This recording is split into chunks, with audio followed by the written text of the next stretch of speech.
Life gives us moments when we have the opportunity to make a choice, and what we choose has the potential to change our lives forever. Join us now for another inspired episode of The Breakthrough. And now, please welcome the creator and host of the show, Jessica Dugas. What's up, everybody? Welcome back to another episode of The Breakthrough Show. I'm your host, Jessica Dugas, and I'm super excited that you're with us for another episode today. We are in the countdown, guys, officially to the last episode of season 4 of The Breakthrough Show, and it has been a wild ride this season with the change up of the format, brand new guests. It's been so much fun, and so we've got our last guests, brand new guests of the season on the show today. And then next week, we've got one of our favorite episodes coming up, which I'll talk a little bit more about at the end of the show. On the show today, I have an author and an entrepreneur, Robert Belle, who's going to be talking about his new book, Blow the Lid Off, which is super exciting. And he's actually friends with another guest that we had on the show earlier in the season, Olivia Ambani. So really excited to welcome Robert to the show today. But first up on the show, we're welcoming a friend of mine who I feel like it's been a long time coming having her on the Breakthrough Show. She is so many things. She's an author, she's a speaker, a teacher, a mentor. She is a veteran, which I always loved welcoming on the show. Please welcome my good friend, Cheryl K. Ford. Welcome, Cheryl. Oh, thank you, Jessica. It's a pleasure to be here. I'm so excited to finally have you on, and for good reason, because at the end of the show, we're going to do a little talking about something that you have coming out really soon, which is really exciting, right? Absolutely. I am totally and completely honored that you would have me on your show. And I remember one day I was just celebrating another friend of mine that was on your show, Haley Halleck, and I was typing in the comments. I'm like, go, Haley. And as soon as you finished recording, you messaged me back. You said, so when are you coming on the show? I like to do that sometimes because, a lot of times, and I think you and I can both relate to this, we're really good cheerleaders and we're really good to show up for other people. But we have so much knowledge and goodness that we can share. So we need to get in front of the camera sometimes and do that, right? Absolutely. Even though it is not necessarily in our comfort zone, we Right. get pulled out of where we're comfortable into where it is that we are most needed. So, Yes, absolutely. Well, I know that, like I said, you embody many different roles in your life, and those roles have changed over time because you have gone from soldier to single parent to what you refer to as scribe of sovereignty. Before we get into what that means, tell us a little bit about your journey and how you have taken that path of, being a soldier, and you were in the Army, correct? yes, that's correct. I was Yes, so stationed at being Fort Bragg, North Carolina. awesome. And so being in the soldier, I mean, that's a whole, we had for Veterans Day, we had my cousin on the show, which who also was in the Army, and it's always a pleasure to have people on who have served. I have many people in my family who have served, so it's really meaningful to me. And so I thank you so much for your service to the United States. And so that in itself, all of the things that you experience in that world is an episode in itself. Absolutely. Yes. Absolutely. It most certainly is. Yes. And so, how many breakthroughs would you say that you have experienced going into from such different roles, from being a soldier to being a single parent to the work that you're doing now? Oh gosh, it was so many breakthroughs until I do believe that, and many can attest to my life itself is a miracle. Because initially I did not start off as a single parent. I was married, but we know that some things are for a season and then others are for a lifetime.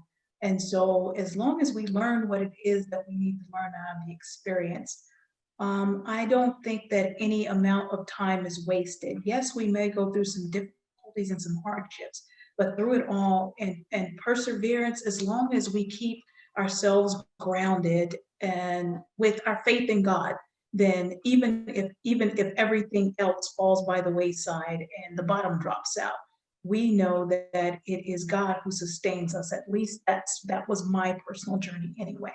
Mm. So, and having I was a soldier prior to my having been a single parent. So that was the journey that was first. And I had always had an interest in not just the security dynamic, but in adventure, because that's what the military promises everyone. It's an adventure. They just don't say what type of adventure. So so you find yourself in some things, you're like, wow, is this really an adventure? Sometimes it's more like an endeavor. So I would not have traded for the world, because I still have some of the very friends that I have. Some of my best friends until this day were people that I'd served faithfully with. And when you have lived, breathed, cried, damn near died together, then that is stronger than any blood that could be coursing through your veins. So many of them are still my family. And as far as breakthroughs are concerned, like I said, I was stationed at Fort Bragg, North Carolina, but I initially went to boot camp at Fort Jackson, South Carolina. I was for a brief few months out at Fort Huachuca, Arizona. Then I was sent to Fort Devens, Massachusetts for the training of the school that I was in, and my permanent duty station I got assigned to was Fort Bragg, North Carolina. And that was quite an adventure. So not necessarily one of the greatest experiences, but one thing I can say that I learned a lot. I also went to the war zone. I am a Persian Gulf War veteran, the first Persian Gulf War, Desert Shield, Desert Storm. So if I don't know any breakthroughs in my life, I do know that I came out of that alive.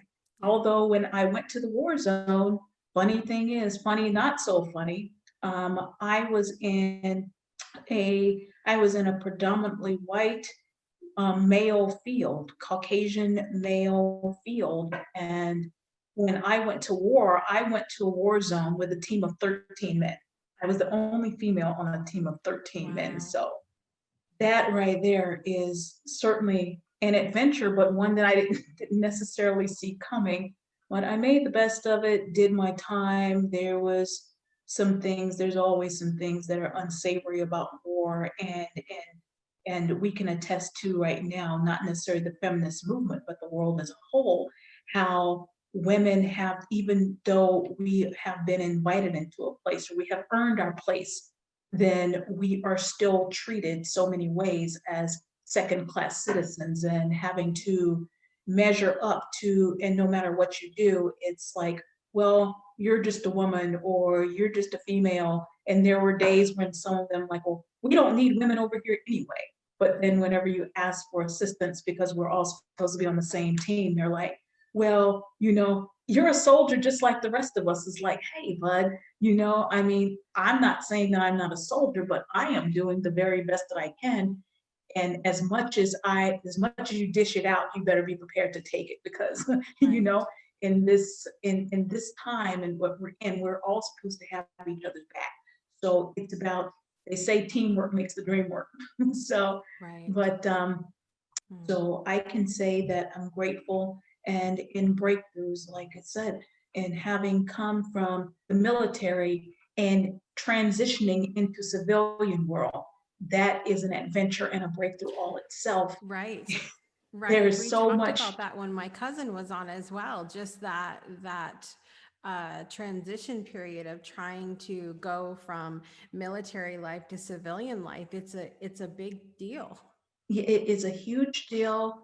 There is everything that we deemed was normal is no longer normal. So you have to learn what a new normal and adjust, because unfortunately, what I found in my own journey, I can't say for others, what I found in my own journey is that when ex-military people, service members or veterans transition into the civilian world, when we go into the job market in whatever industry you're going to work in, there are certain stereotypes about soldiers, but what is our normal, we are taught to go over, above, and beyond, and mediocre is unsatisfactory. So we do everything that is we possibly can. And even on any given day, with the way that we work, it sometimes goes over, above, and beyond what people have been doing that are already in that workplace. We have often been accused of, oh, they're trying to take my job, or they're trying to show me up, when really that is just our normal everyday. The military commercials used to be, one of the Army commercials used to be, is we do more before 9 a.m. than most people do all day. Right. And that right there, that is certainly a fact. So, and transitioning out into the civilian world, for many years, I worked in accounting and finance industry, because I had always been really good with numbers. And having worked in telecommunications and commercial investment banking and mortgaging, just all different facets of that field, accounts payable, accounts receivable, even functioned as a staff accountant, although I did not have the CPA or the certifications. But that in itself, that was a breakthrough, because during the process, and having come out of the military and transitioned into civilian life, the marriage dissolved, and no shade or anything like that. But when you find yourself in situations that you never think that you could be in, you have to dig your heels in and say, you know what? I look around this situation, and what I used to often refer to is my time back in military life. If I did that, then surely I can do this. If I came out of that situation alive, then but with God, then all things are possible. And so that was possible for me. I would not say the journey was easy, but I can say that it's worthwhile, because throughout all of those things, and having raised both my girls as a single parent, now they are in grad school. Both of them have graduated from undergrad. My oldest one graduated from University of Georgia, UGA, back in 2014 with a double major in political science and international affairs with a minor in English.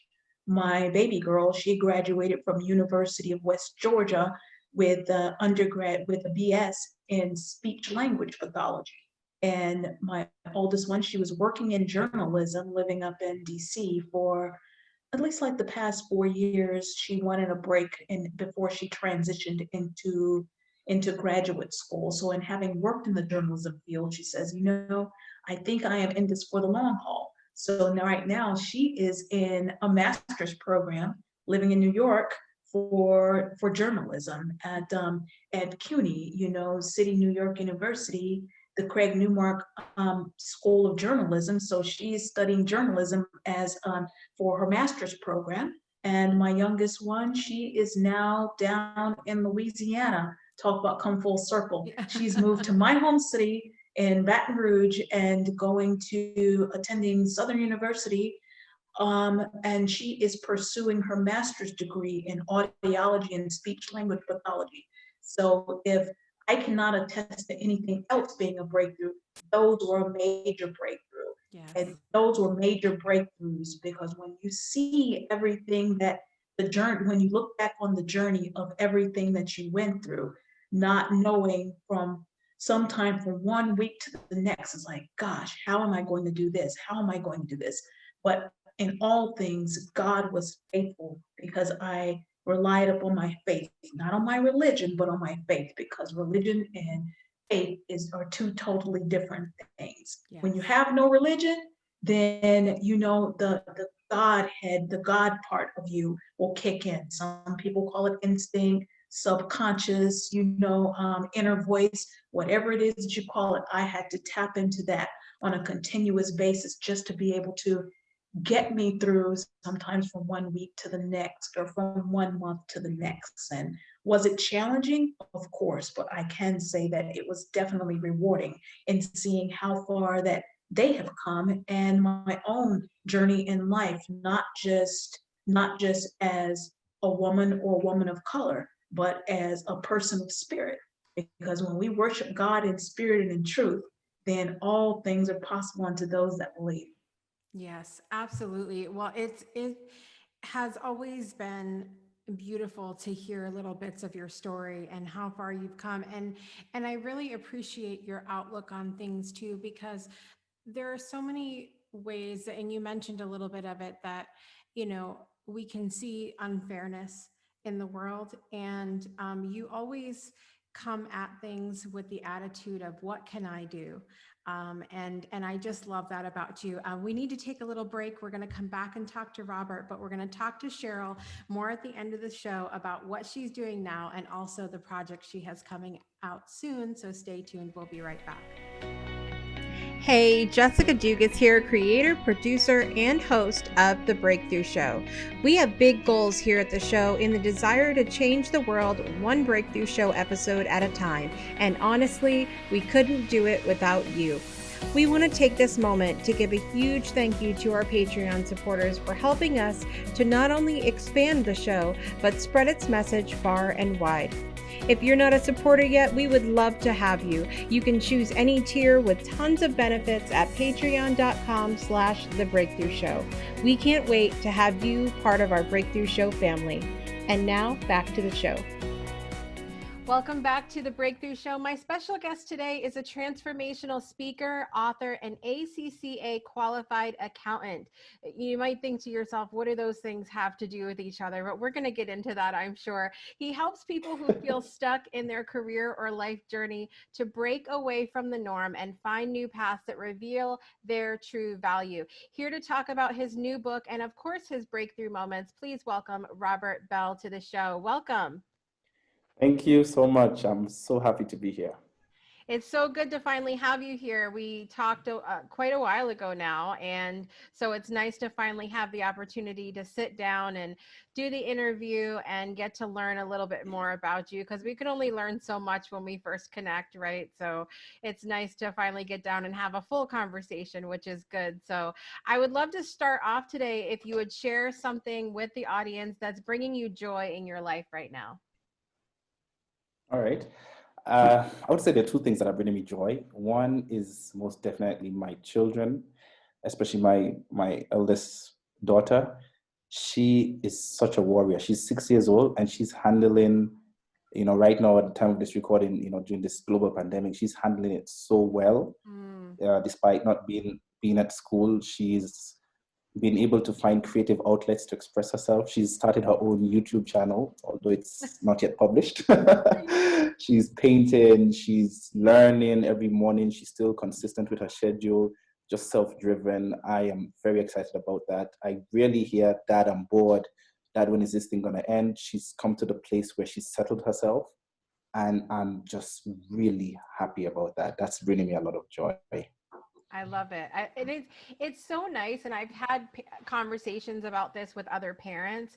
When we're going through something like this, the children really do sort of lead the way in that they give us an idea of how maybe we should be behaving, because you see a lot of adults freaking out right now, and we can really look at the kids and how well they're handling the situation, at least a lot of them that I've seen, and like you said, getting creative and really reaching in and doing things that maybe they've always wanted to do, like her YouTube channel. That's so much fun.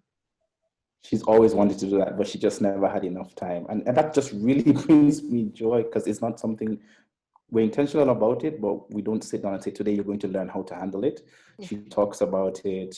I mean, she gets to a point where we're sharing a meal and she's like, no, Dad, I can't use your spoon. Your saliva might have corona. So just get me another one. And, it can't get to a bit of an extreme. I was like, okay, but it's fine. And I think the next thing that brings joy is, it happened about a few weeks ago. I got an endorsement for my first book from a former NASA employee, scientist who discovered a new route to the moon. And I think that I'll have joy for that for years. And he has told me, you have my full support, use my endorsement.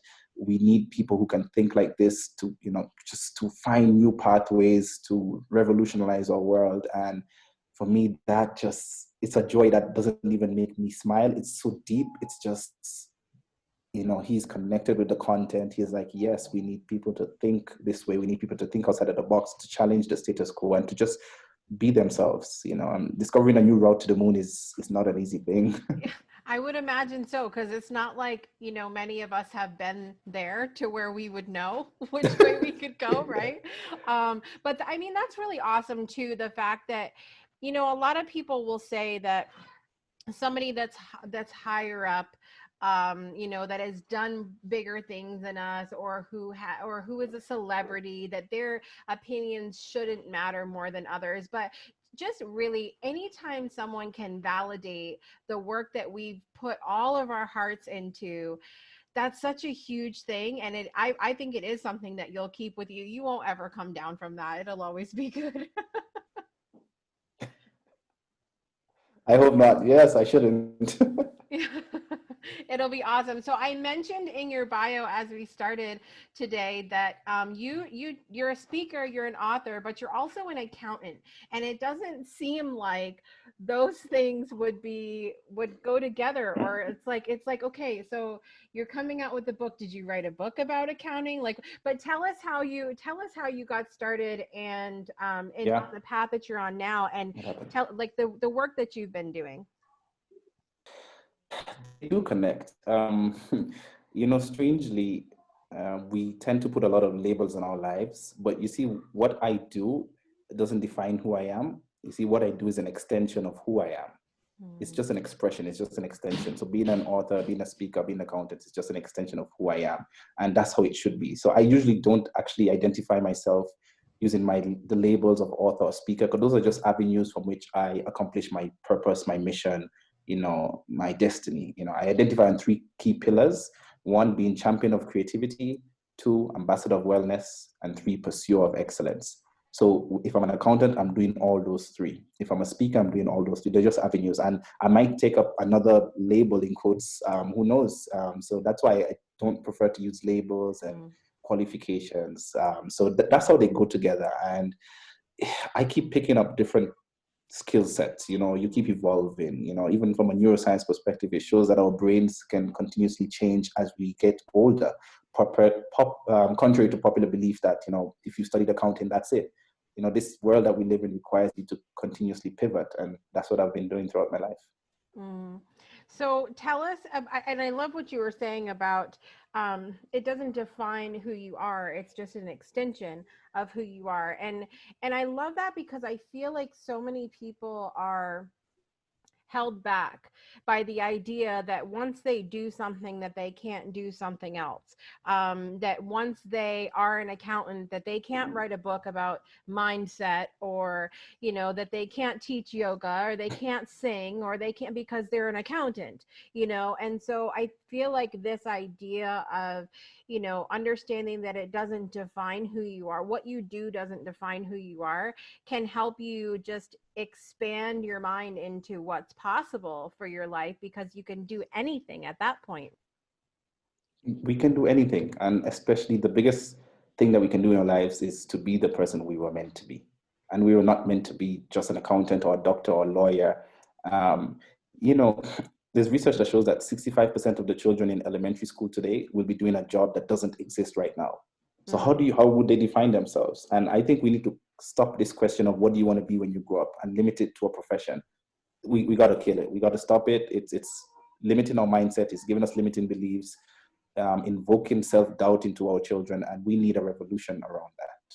Yeah, I think that's super smart to think about, because even when I was in school, see, I wasn't, if they tried to ask me, what do you want to be when you grow up? I wasn't having that question when I was in school, because when I remember when I got student of the month here, when I was in middle school, and when you get student of the month, which means you have good grades, you get in the newspaper, and they do a little article on you based on, they ask you very poignant questions for a 12-year-old. Okay.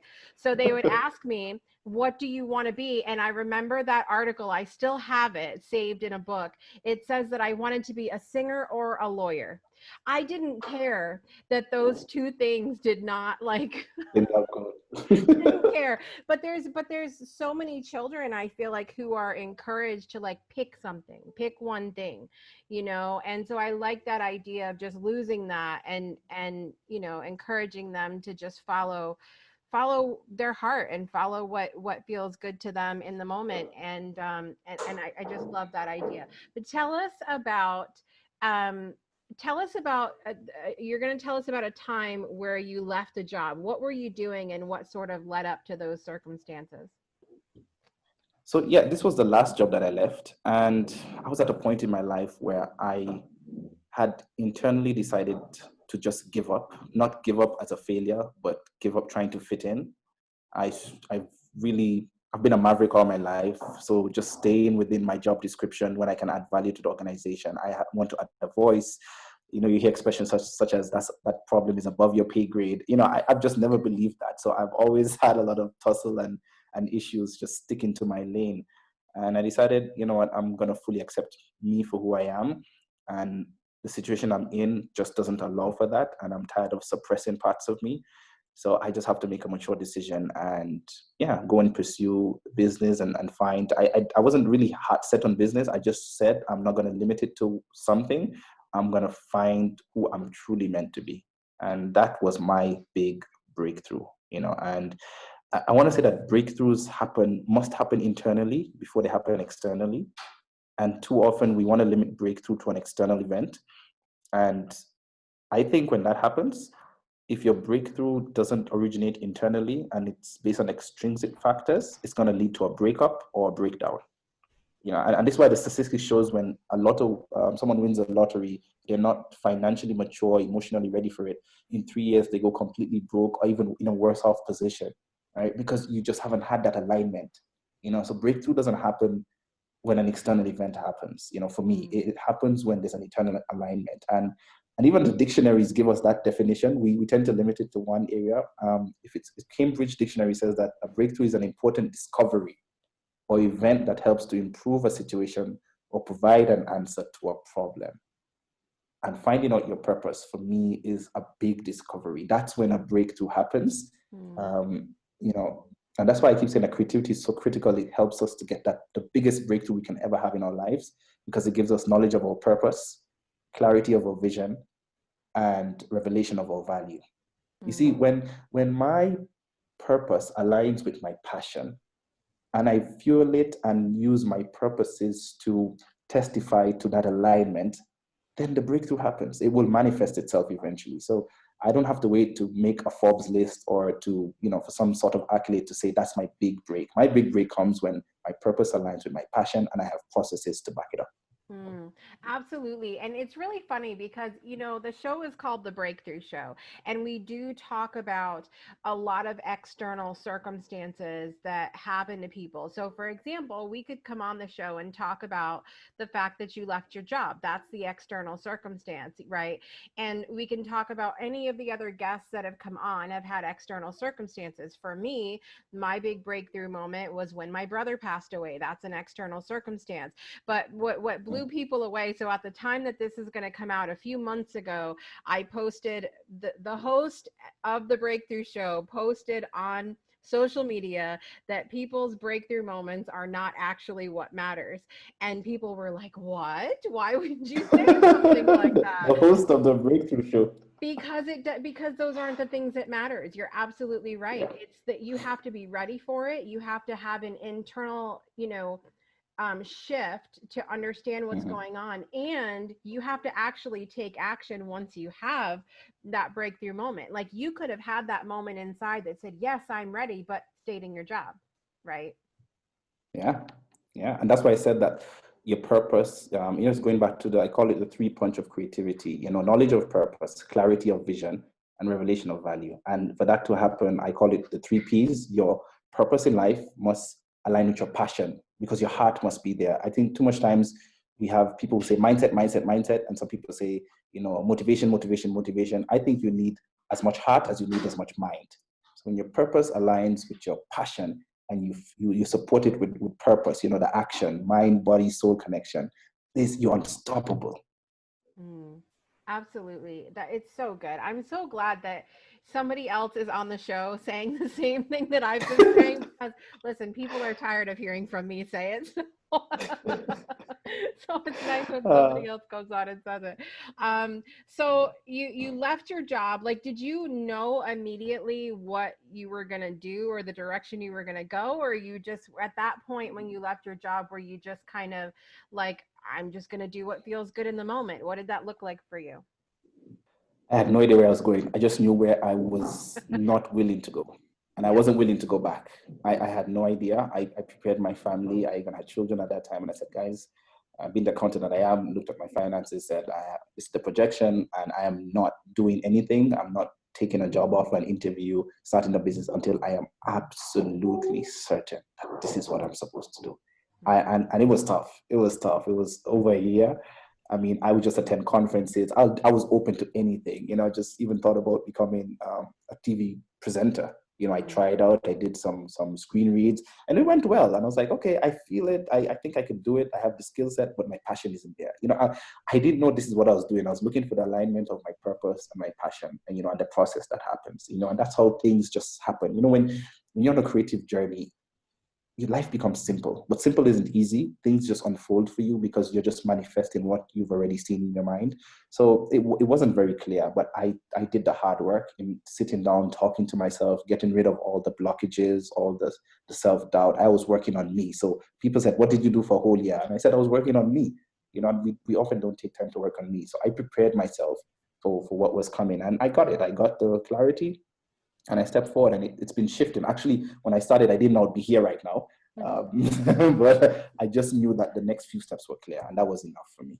Mm. Now, did you have the support of people around you? Because I can imagine that some people around you were like, listen, you're an accountant. Do you realize that when you quit your job, you're not going to have money coming in? Like, do you understand that that's what you're doing? Have you lost your mind, Robert? Like, did you have supportive people, or did they all think you were crazy? They all thought I was crazy, and it's not in a bad way. I mean, loving, concerning, Yeah, yeah, yeah, yeah. and unfortunately, we operate from too much scarcity mentality and fear mentality. We're not willing to be abundant and see that what will happen maybe that has not never existed. I will do something that I never imagined, and it's true that I'm doing that. I wrote a book. I'm a speaker, and I was terrified of speaking. Yeah, by the way, like I couldn't do it.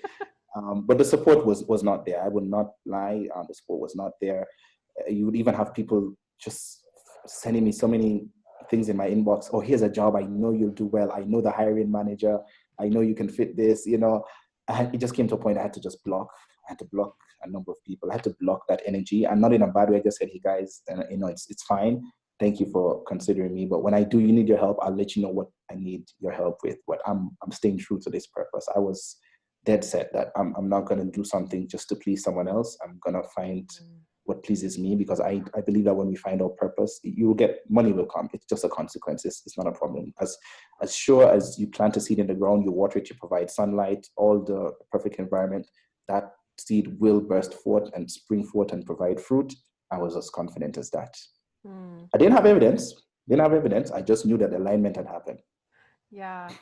I mean, gosh, that's such a beautiful thing because I'm such an overthinker in my life. Like if I'm not sure about something, I will think about it until until I can't think about it anymore.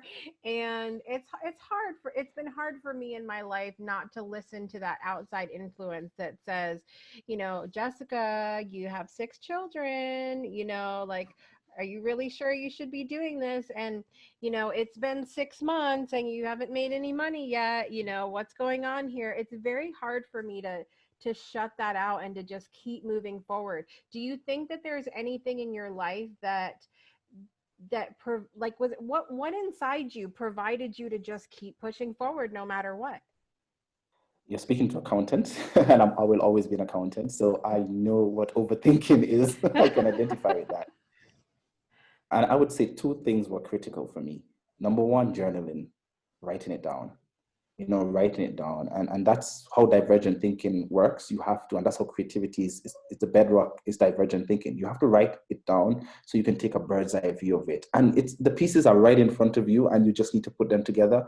But if you just keep regurgitating it in your mind, it just stays there. And that's what happened to me. And that has been me. That's always been me, but I made the shift. So I think what happened to me is I now have it as a mantra in my life. I developed a mantra called MAMI, MAMI, which stands for minor adjustments, which give you major improvements.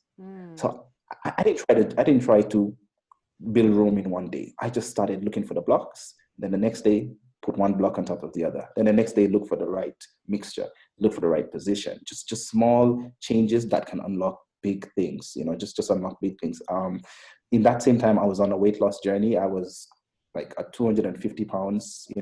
My health was not good, and I just took it one step at a time. So I would actually just go to the gym, show up, take a shower, and leave. I did that. I'm told it's called the power of showing up. So I had to just convince myself I can develop that discipline to get there. I just had to face. You just have to. I call it strapping fear in the front seat with you and say, hey, we're taking a ride out west, and I'm going with you. I'm not leaving you behind because I need you to see what's going to happen, so I can convince myself that there was nothing to be scared of in the first place. You for real just went to the gym, took a shower, and left. I used to do it. Like, people were like, are you crazy? Because I would have so many excuses. I don't have the time. I don't have this or whatever. Yeah. So sometimes I'd go. So like the days when I'll be so busy in the office and I'll be like, no, I can't go. I'm going to skip. I said, no, I made a commitment never to skip. If it's on the schedule, I'm doing it. I'm not going to let my emotions overpower me. Right? I'm going to control my emotions. My emotions will tell me what's going on, but I'm going to tell it where I'm going. So I'll just show up. And you know what? After a few times, once I show up, I get it done, and I'm like, wow, I would have missed this opportunity. So that started to signal to me that, we miss, Kobe Bryant says that you miss, 100% of the shots you don't take. Right. Or is it Michael Jordan? I think one of them. But yeah, you have to just take the shot. Right? Yeah. You have to take the shot. And while I mentioned Michael Jordan in his latest documentary, he said, listen, why would I worry about a shot that I've never taken? Why am I panicking about something I've never done? Well, let me take the step first, and then I'll deal with the problem as it comes up. So that's what I did. I just started taking small steps, started writing down, started working on my speaking in front of the mirror. These quote unquote foolish things you hear people say, and I was like, they actually do work, just showing up, like dressing up, pretending I'm going to a speech, delivering the speech. And, I do it a lot. I would have a meeting around my desk. If I have a very important meeting, I'm presenting myself, I'll put signpost and say, this is Jessica, this is so-and-so, and I'll answer, go to that chair, answer as if I was Jessica. You have to do crazy things if you want crazy results. I love it. I'm going to write that down. You have to do crazy things if you want crazy results. I mean, I absolutely believe that stuff worked for you, because that's my one, I host a coffee chat on Saturday mornings. That's, on Zoom, and we have people from all around come, and it's just to give us some good vibe conversation for our weekend. And in the very beginning, when I started it a couple years ago, nobody came, and I literally would be on Zoom. It was the saddest, most pathetic thing on the planet.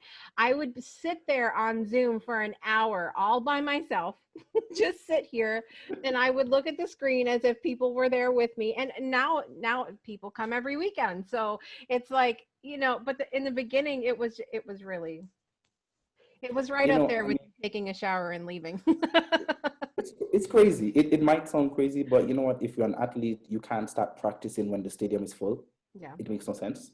And all the greatest athletes, they always go to the field, to the basketball court, wherever it is, and envision, as if it was happening. And that's what you were doing. You were invoking that vision in your mind and then materializing it, So when that moment came, there are no nerves, you're practicing. Practice gives you progress, not perfection, but progress. So it might sound crazy, but hey. Yeah. Well, I mean, it works. And I think that sometimes we have to, if we're doing something like that and it's not working, if we're not getting what we want, I feel like we really have to ask ourselves, do we actually want this? Because sometimes I feel like that we may think we want it, or maybe it's what somebody else really wants, not necessarily what you want. And so I think that's a good thing to think about too. So you recently wrote a book, and tell us what the title of it is called really quickly. Blow the lid off. And so this is Recreate. about like Yeah. the number one thing that you can do to improve your accounting, right? No, it's not. No? It's Okay. absolutely Okay. very far removed from that. It's how we can unleash our hidden creativity and and really bring out our primal genius, the genius that's inside of us. It's using the top part of our brain more than the lower part of our brain. It's just how critical creativity is to us as human beings. It unlocks wonderful things for us. Hmm. So tell me now, somebody's listening to this right now and they're going, he's an accountant. What does he know about creativity? What inspired you to write this book about creativity? I had the same question, like when I started writing the book. I was like, what am I going to write about? And I started writing about my experience. And then when I looked at the pattern in my life, I was like, I think I've been talking about creativity a lot. Even when I was in my corporate jobs, most of the jobs that I did, 90% of the jobs that I did, I was the first person to do that role. And it was a role that was very ambiguous, unstructured. They were like, look, this is what we think you should be doing. We don't really know how to assess your performance. We just need someone who can give us this result. I was like, yeah, I'm the guy for you. And I would be sought after. I would be headhunted. Like, we don't know anyone who can just go into that uncertainty, and make it work. And I realized, creativity has really helped me. And I had to remove that label of being an accountant. And that's why I wrote the book. I've written it to my old self and to someone who's right in that same space, a busy corporate person who is convinced that, look, I have not a shred of creative gene in my body because I am not a musician, I'm not an artist, I'm not a painter. But creativity is more than that. It's connecting the dots, it's problem solving, and it's bringing out your value, it's bringing out your uniqueness. That's what it is. So that's why I wrote it. That's why I'm the best person to write the book. You don't want a book on creativity by someone who's creative, because it would only be written to those who know that they're creative. And I'm writing for people who are convinced that they're not creative, for them to unleash that creativity. And that's why I call it Blow the Lid Off. It's the conspiracy of creativity. Mm. It's so good to think about that this is going to be available to people, because I've had so many people say to me, you know, you don't want to see me do, art or singing or, writing or they insert whatever here. You don't want to see me do that because I'm not creative, because I'm not a creative person. There's so many people who have said that to me over time. And I think really they've just never been encouraged to explore those things, or maybe have an idea that creativity is only painting, or creativity is only singing, or it's only writing, or it's, we have ideas in our head sometimes, right, about what we think being creative means. Do you think that everybody is creative? Absolutely. And that's why I started writing the book. I actually had zero evidence, zero support when I did it. I just wrote what I knew to be true in myself. And when I first took it to the editors, I was like, who's gonna read this? This is just your own opinion. I was like, but I am so convinced about this. Little did I know that there is a world of science that backs this up. This neuroscience, epigenetics, like so much that backs it up. And researchers tell us that, look, being creative is a normal function of processing information in our brains. It's something that happens normally. So we don't have to learn to be creative. We unlearn how to be creative. So as you said, we're discouraged. Most people trace it back to an occurrence in school. Maybe you did a drawing and just people laughed at it, or you had some kind of shame. Brene Brown talks about the vulnerability. You are vulnerable, and so you are attaching shame and the negative parts of vulnerability to create a creative expression. And that's what usually happens. That's when we get laughed at, because you see, creativity takes us out from the line and from fitting in to something different. And when people don't understand what something is different, we can be ridiculed, we can be mocked. And that's what she says in a lot of her research. Most of the people can identify their first bad, vulnerable experience to a creative expression that wasn't received well. So that's why we are convinced when we grow up that, we're just not creative. What is, so you've done the book, you're speaking. What is next for you? What's going to be coming up for Robert? Let me go meditate for a minute and come back and I'll tell you. That's how I operate, and I hear people say, yeah, you need to have 5-year, 10-year plans. And I've done that. I've actually, I'm a meticulous planner. I've done 5-year plans. And when I look back, I've achieved every single thing, that I've put on a list for 5 years. And that's wonderful. So what's next for me is I see myself on the main TED stage by invitation, not even applying. TED calling me and say, hey, we want you to come and talk about this conspiracy of creativity, because my number one goal is to get this message all around the world, and not just the message, but the message of transformation. I don't want to just motivate people. I want people to transform themselves. LinkedIn, the social media, the platform for jobs and careers, says that the number one in-demand soft skill in 2019 and 2020 is creativity. No matter your career, no matter your industry, no matter your level, it's the number one skill that's required. And I want to get this message out to show people that you actually have it. So don't skip over it. Don't try and go learn data analytics. Learn your creativity. So that's what's next for me, getting on the TED stage, because I see that's where the message will go out. And TED here, can represent TED itself, or a stage similar to that. So just getting the message out, and serving people. I think that's what's next for me, is serving people, creating a community where people can exchange their ideas and encourage and motivate each other. And lastly, I have 2 more books coming out. I just was doing some journaling, and the content was so much I had to stop myself. So next will be 2 more books. So we have Blow the Lid Off, and next will be Blow the Roof Off. And after that, I like that. You're welcome. That's why I'm here. I'm here. Well, I would definitely love to have you back and go down some more of these conversations with you, and absolutely keep in touch about your books and the different projects that you're doing. And of course, the minute we hear about you being on TED stage, we're going to share that on the Breakthrough page as well, because we know that that's going to happen. Thank you so much, Robert, for the work that you're doing, and thank you for coming on to share your message with us today. Thank you so much for having me. I was really looking forward to this interview, especially after our initial chat. I had so many thoughts running around my mind, and I'm happy we've had this conversation, and you understand, where I'm going. So I'm very happy, and I hope that the listener right now is getting value from this, that they've heard something that will give them that breakthrough on the inside, that will just manifest into transforming your life.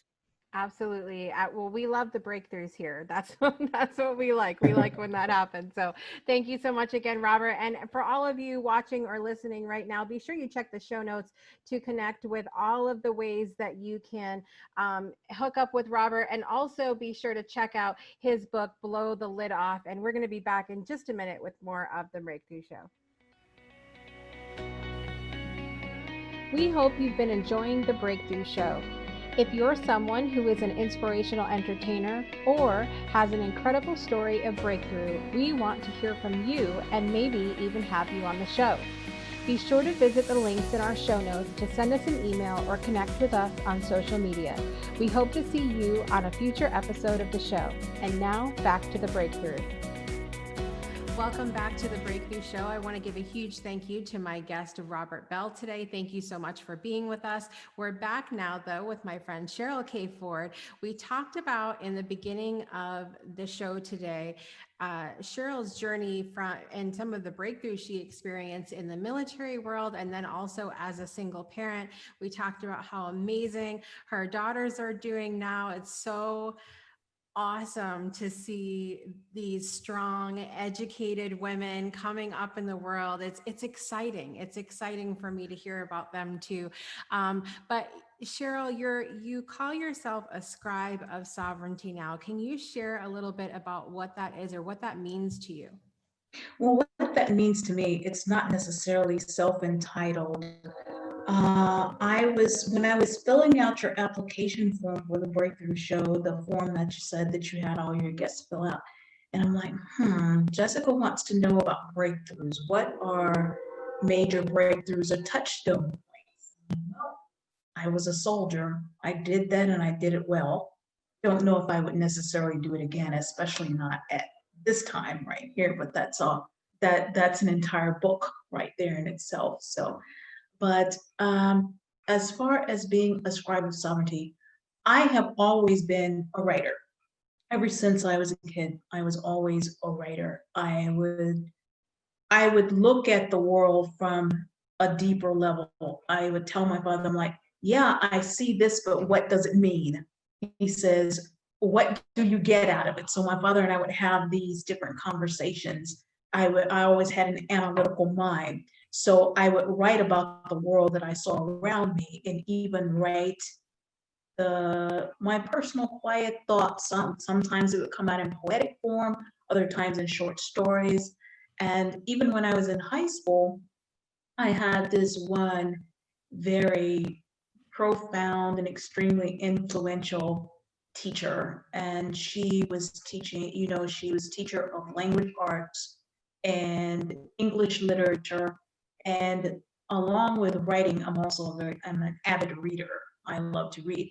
So in writing term papers and book reports, and I was even served on the student government and worked on the school newspaper. So writing has just always been not necessarily just what I did, but a part of who I am.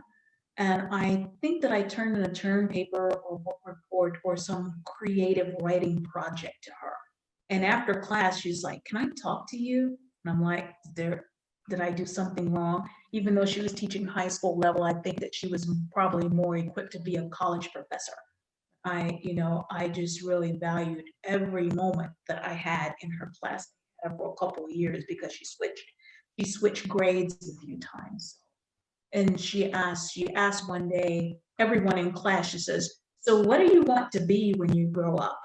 And I'm like, And my initial thought is like, I think that I want to be an engineer. And she says, "What type of engineer?" I'm like, "Well, probably mechanical." She says, "Why mechanical?" I'm like, "Because it's the nuts and bolts of how things work. I like seeing the nuts and bolts of how things work." She says, "So you are an analytical mind." I'm like, "I suppose so." And she says, "No doubt that I believe that you could be an engineer, but from your demeanor and the way that you write as if someone that is far beyond your years. I see in you a great writer, maybe even a famous poet." And I just chuckled. I'm like, "A poet?" She says, "Yeah, you write great poetry." And I'm like, "You can't get rich off being a poet." She says, "So is your aim passion or prosperity?" I'm like, "Who says that you can't have both?" And I'm like, "Well, I'm like, I believe that you can have both." She says, "Are you passionate about writing?" And I said, "Yes, I am." She says, "Are you passionate about being an engineer?" I'm like, "An engineer, that's something I look at. I would think that it would be a darn good career field. And it could yield me the type of life that I want and the places that I want to go. I also want to do some traveling." And she says, "I just really sense that you are a writer, an author. Do with that whatever you will, but that is what," she says, "pursue whatever it is that you want, because whatever it is that you pursue, I already know that you will be great at it. But instead of just doing something you'll be great at, tap into what it is that you're passionate about. You may not feel that you're passionate about that right now, but at some point in time," she says, "the way that you write, it leaps off of the page and it speaks to more than what it is that you're speaking about, engages your readers." So throughout the years, I was writing. I wrote letters to people. I even had people coming to me asking me, "Well, hey, can you write a poem for my boyfriend or girlfriend for Valentine's Day? Can you make me a card?" And so I was doing paid work for hire even before it registered what it was that I was doing. Right. But along with writing, I always had an instinct that no matter what someone told me, I went with the voice that I heard within, intuition. And even my parents would tell me, "That's right." And I'm like, "I don't think so." They're like, "Why is that?" "It's right because I say it's right." Then I'm like, "I understand that you say it's right. And I understand that I may be a kid, but that doesn't feel right to me." Right. And whatever didn't feel right to me, then I tell my mom, I'm like, "I'm gonna do it because you said so, but I still don't feel this." I bet that sat And really well with them. well, my dad would be like, well, my dad would tell my mom, she's like, "Well, she's her own person." But not only being my own person, there were elderly people, even when I was a kid, that told my parents that I was an old soul. They said, this child has lived again. She just came back as your child, but this is an old person inside a 4-year-old's body. So if she tells you that she knows some things, then even though she may not can explain to you how she knows it, listen to her, because you will see it at some point in time. So I always just went with what my instinct told me. I may not have had a full understanding of why I was moving in a certain direction or why I was doing. I didn't have all the details. I just knew that's what felt real to me. And as far as being a scribe of sovereignty, like I said, as I was filling out your application yesterday, Spirit says soldier, single parent, scribe of sovereignty.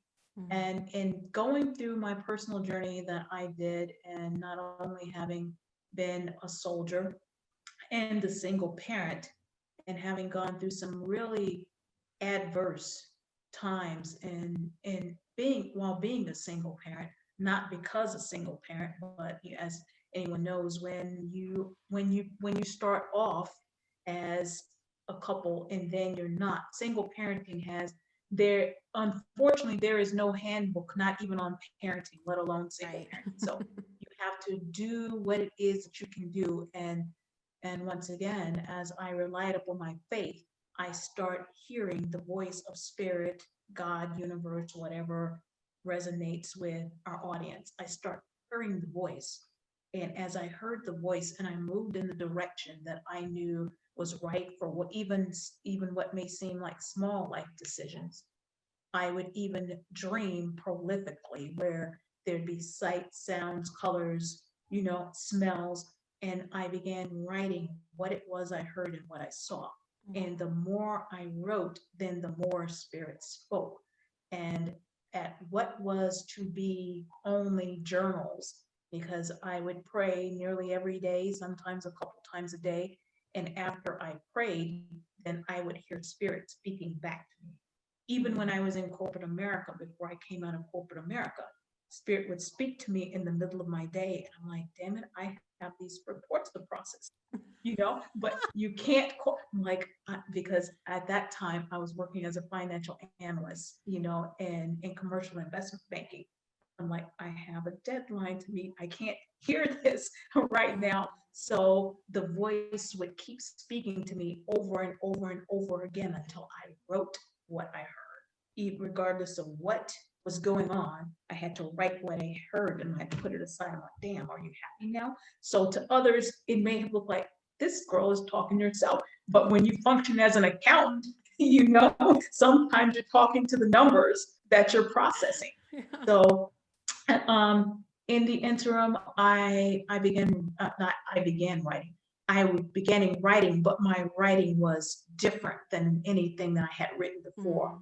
I was writing what I just deemed as journals, and the voice of God or spirit or life experiences speaking back to me. And as I wrote those, I amassed like gobs and gobs of journals. And back some years ago, spirit says, about those conversations we were having. I'm like, yeah, he's like, I know you have them as journals, but now it's time to put them in electronic format. You were thinking they were journals, but these are books. So start from this journal number here, type it up, edit it, and wait. And I'm like, okay, spirit, what am I waiting for? Spirit says, just wait. And I will let you know when to move, how to move, when the time is right. So I had attempted to work on things and going through other avenues of getting the book published at first, but the spirit says the timing is not right. And now in retrospect, I understand that, because if the books had been released at the time that I was trying to push it through, because oftentimes we can get a word from spirit, and for us it's a right now word, but in spirit, a day is like 1,000 years, 1,000 years is like a day. So this is twice now, though, in this segment of the show that we've talked about how, because it's a whole breakthrough in itself when we realize that spirit's timing is not necessarily our timing, and we need to sometimes just listen. Just listen. Be still and know that God is God. Whatever Yes. God is to you, even for those that may be watching this to say, I don't believe in God, then trust your instinct, trust your Yes. intuition, trust the universal particulate matter that is within you, because when you can tap into that still small voice, Mm. that will not fail you.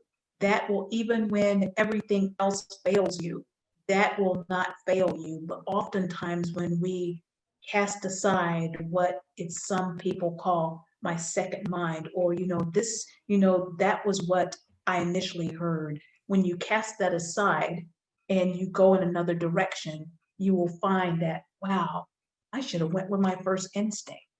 So that it was all about timing and spirit, because if things had taken off at the timing that I expected them to, it would not have been good timing for my family, because my children were still younger. They were still in school. I was not going to be able to meet the demands of a rigorous publishing schedule, or book tours, or that sort of thing.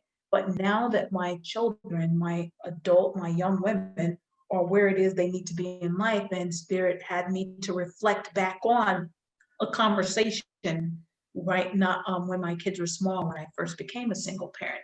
And I said, okay, I already know that this is not going to be easy.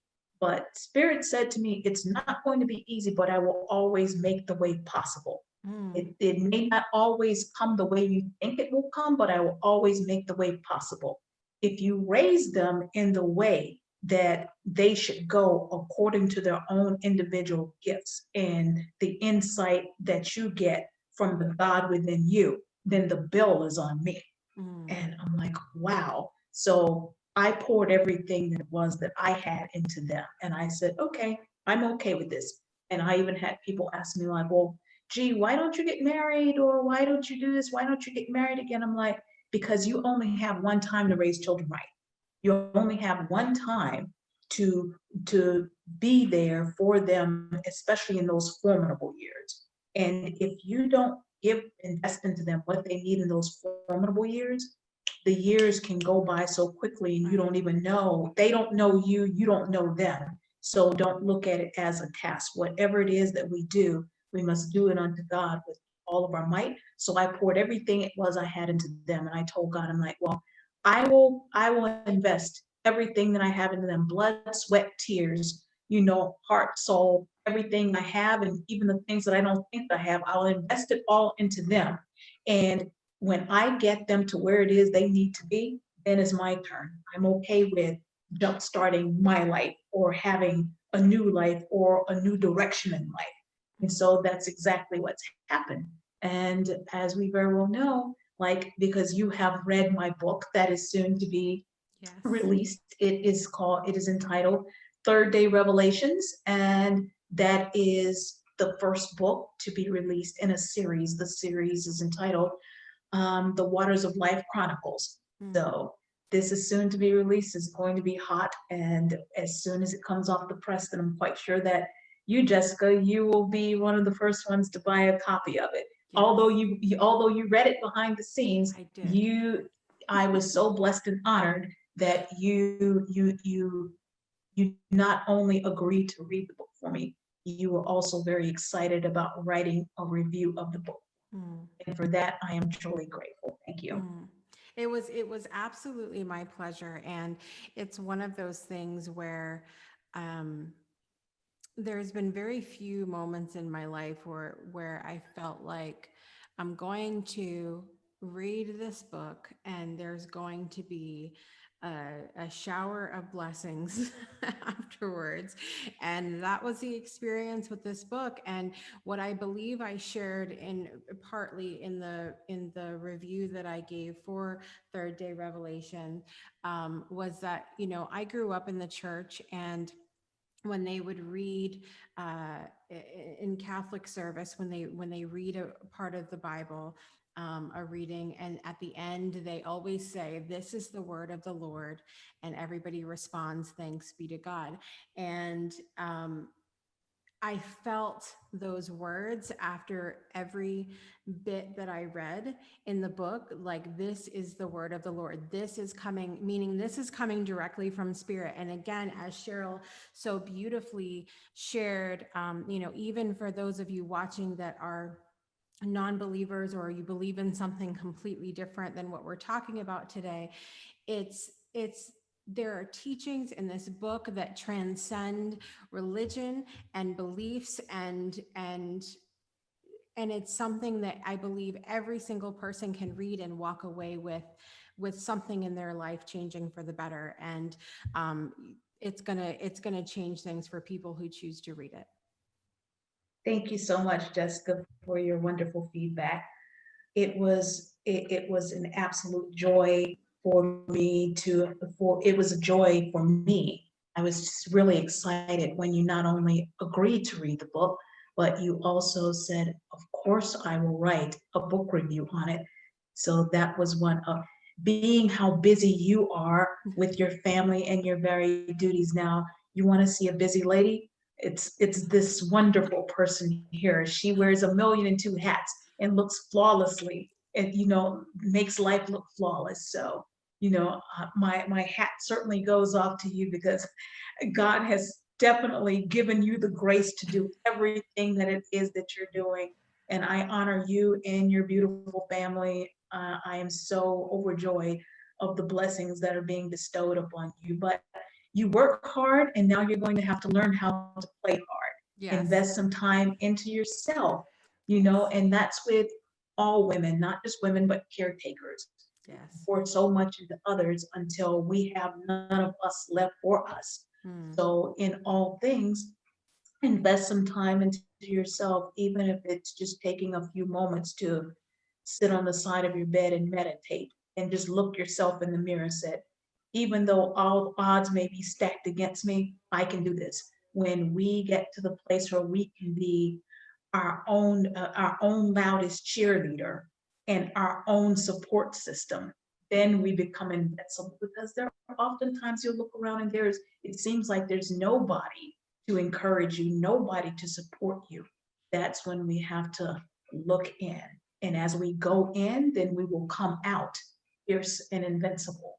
So Yes. I feel that that has been part of your journey all along. And Yes. I am just so I am thoroughly blessed to even be in fellowship and relationship with you. So it is an honor.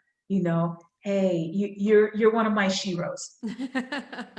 Well, I feel exactly the same about you, and I can't wait to hopefully sooner than later have our breakthrough event and have everybody come together, all of the amazing people that I've met as part of doing this show, you included in that. And I look up to everybody so much, and not just look up, but look across as well. Look across the table at you guys, and it really just has been a pleasure. Thank you so much for being here today, Cheryl. And we're going to be sure to put the link in the show notes once we have the link for your book, so that everybody can buy their copy of Third Day Revelation. So thanks so much for being here, Cheryl.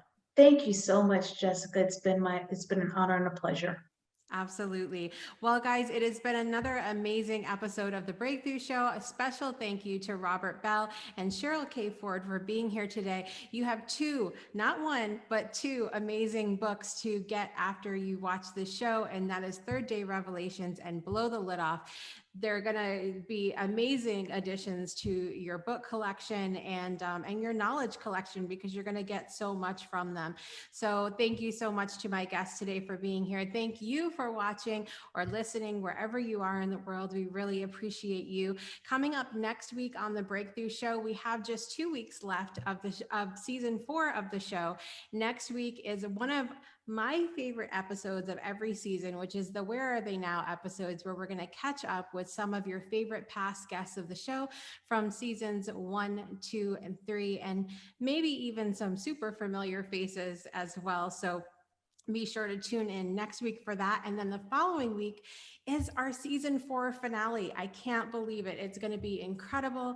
Always a very bittersweet moment for me, but after our big family move and all of this season and so much that, I've gone through even behind the scenes of the show.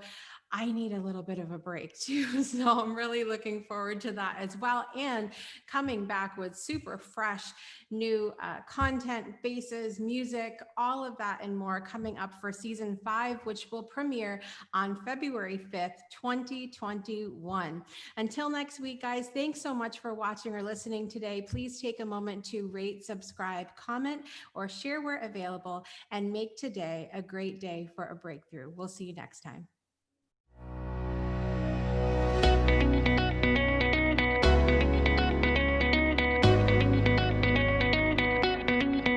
Thanks for tuning in to another episode of The Breakthrough. Please visit our website at www.thebreakthroughshow.com.